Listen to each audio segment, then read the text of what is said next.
everyone. Hope you all are having a good day. Welcome to the round 4 recap. So if you watched the last one, it ended pretty badly, and that'll be up here. So in this round, I'm like, okay, this is going to make or break my tournament, because if I can't win this, or at least do well, then it's going to be really hard to even do. Like, this is my only chance to even maybe compete for second place. So no pressure, no biggie. The guy that I'm facing, he's about 2,300 online, so pretty similar to me. We're actually friends online, so that's how I knew so much before the game. And yeah, no, he's a very, very good player, and it definitely wasn't going to be easy. So when I was looking for the game, I saw that against c4, he always goes c6, which to the untrained eye is like just a regular move, but to me it's a lot more because he is something called a Caro-Kann player, which means that against e4 he plays c6. So he mains this. He's had countless games or something like this and this. This is just what he plays. But the way that we do it, after this, we end up in something called the Panov Caro-Kann, which occurs. So remember, take note, I went c4 first. The Panov occurs here, like that. It's the exact same position. Literally just different order. So it was a bit of risk going into his home territory of the Caro-Kann, but I'm like, okay, I feel comfortable here, and the reason I chose to go into this line was because I'm like, okay, I know exactly what he's going to play against the English, so I'm just going to have to outplay him now. So he goes here, knight f6, and we get a main line with bishop g4. I take in the center and then put my bishop here, immediately pressuring. And what is funny is that if he wants to do a logical move, like moving back and attacking my bishop, I can just sacrifice my bishop. Takes check, king moves, and we take here. So just neat little tricks. He thinks for a bit and goes here, and I'm like, okay, I already have him out of prep, but I've studied this before, so I don't have to make stuff up yet. So I'm like, okay, I'm already doing well. So I castle. He goes bishop e7, and I play h3. Now this is a fun little idea because against h3, I'm pretty much saying, yeah, take my center pawn. But then I go here. Well, there was something I was worried about in the game, but I'm not certain what it is. I think I was concerned about this move in the game, but then I'm pretty sure. Yeah, I just moved back and I'm fine. It's a pawn sacrifice, but I regain it. But yeah, so he thinks like 10 minutes and moves back. I'm like, okay, I don't know anything past here, but I've done my job of making him think. So I'm already ahead like 10 minutes. I'm like, okay, now we just have to use this. So I develop my bishop here and guard the pawn. You know, for my first move out of theory, it's not too terrible.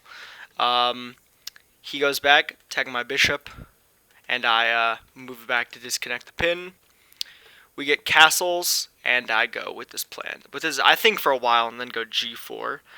Point being, I really want the bishop pair, and I really just want to make something happen. So he goes here, looking to drop down here. So I finish the plan. Takes. I now have the bishop pair acquired, and I go here to kick his knight out. He puts his knight in the center. Take, and I thought for a long time here because I really wanted to take this b pawn, but I calculated this really long line. It goes like this: here, and if let's say I take here, I calculate this, him attacking my bishop, I move, takes, and like queen here, and then I saw that I probably have to go here, or like someone like this, and he brings his queen in, and it's just over. So I saw this all, and I'm like, okay, that is not pleasant. I convinced myself out of taking, and so I went bishop here. I'm like, I don't know if I can retain the bishop pair.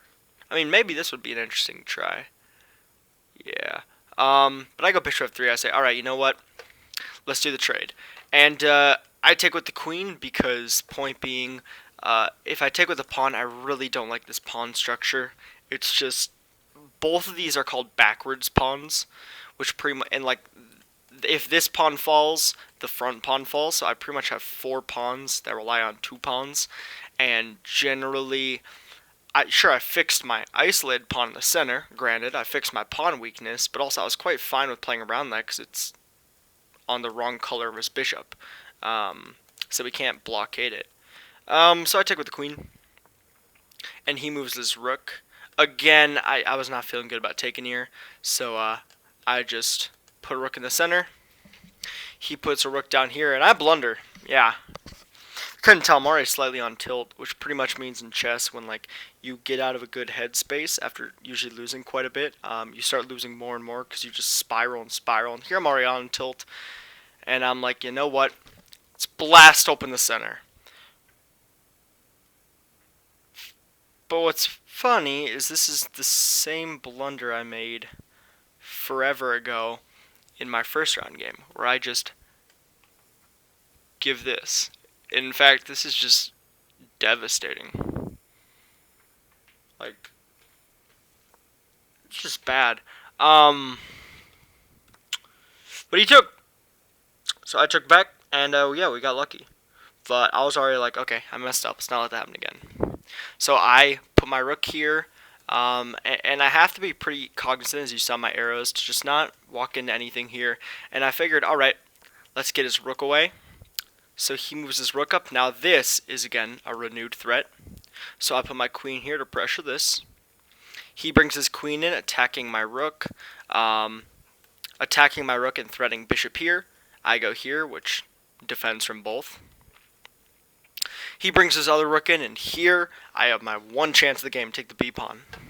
Actually, I'm not sure why I didn't here, because now the bishop's just hanging. Something might have scared me, but I thought this was better. I'm like, alright, I'm attacking your bishop. I'm maybe pressuring. So let's say he would never go here.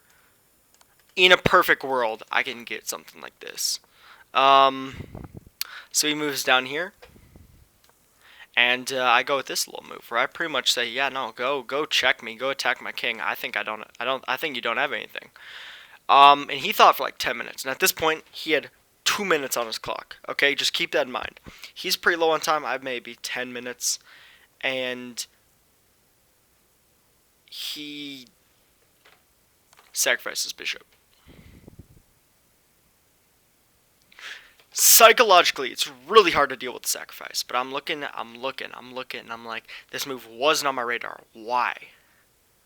And I'm like, it has to be because it doesn't work. And I'm like, okay, but how do I get out of this? And so I was calculating a bunch, and eventually I'm like, you know what, screw it. I'm gonna be a bishop up. Now I should have to survive. He checks me. I block the bishop, and already, as you can see, I'm just winning. He checks me again. I block the check, don't have a choice. He checks me, I move my king. He checks me, I block with my queen, and here he checks me again. And now, here comes the dilemma, okay?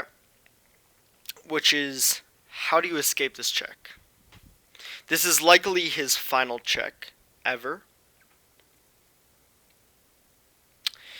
So let's go over the options. If I go to d1, I get checkmate in one move. That's rough. So that's already a no option. If I go to f3, my thought process going here was like, this just feels way too open.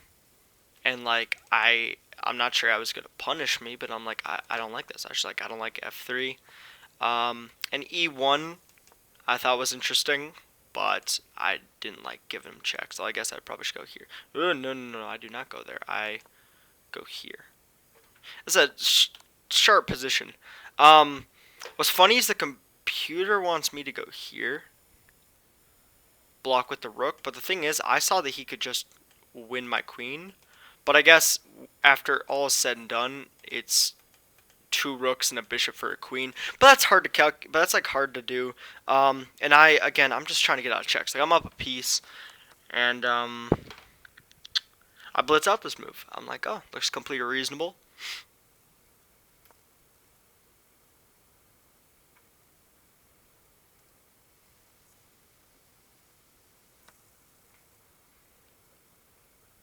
I blunder rook.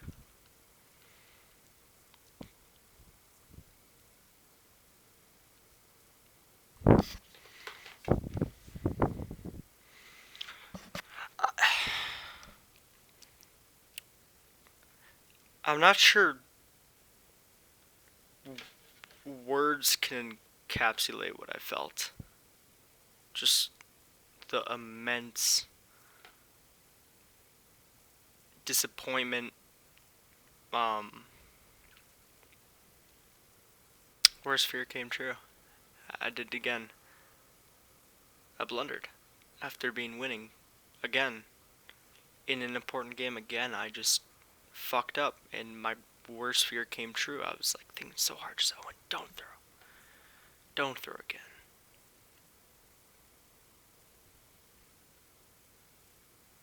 That hurt a lot because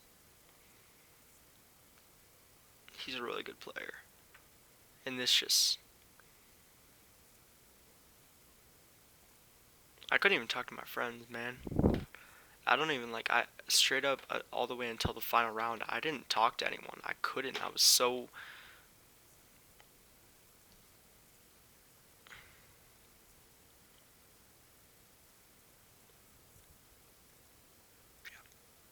all right.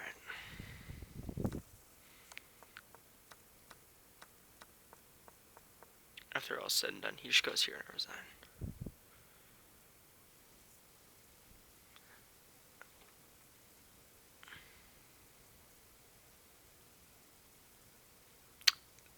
It still hurts a lot if you couldn't tell. Um,